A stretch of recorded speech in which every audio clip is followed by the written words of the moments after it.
আপনি কি ইনফ্লুয়েন্সার হতে চান, নাকি চান শুধু লোকে আপনাকে চিনুক?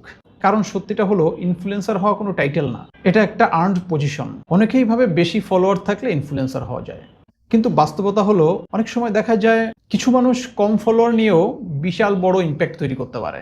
কেন? কারণ তারা ইনফ্লুয়েন্সার আর্ন করে, বাই করে না। আপনি যখন মানুষের সমস্যার সমাধান করেন, তখন মানুষ আপনাকে ফলো করে না, ট্রাস্ট করে। শেখান, শেয়ার করুন, সাহায্য করুন, এক্সপেরিয়েন্স বলুন। ভ্যালু যত বেশি দিবেন, ইনফ্লুয়েন্স তত দ্রুত তৈরি হবে।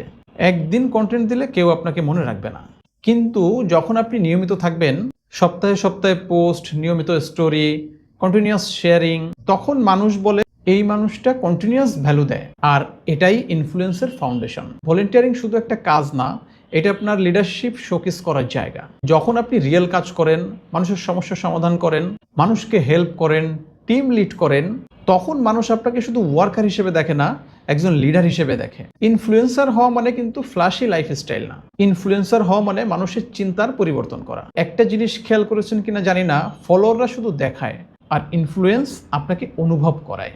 আপনিও আজ থেকে শুধু দেখা মানুষ না, একজন ভ্যালু দেওয়া মানুষে পরিণত হন। ভ্যালু দিন, কনসিস্টেন্সি রাখুন, আর রিয়েল ইম্প্যাক্ট তৈরি করেন। মনে রাখবেন, ইনফ্লুয়েন্স আর্ন করতে হয়, ক্লেম করতে হয় না।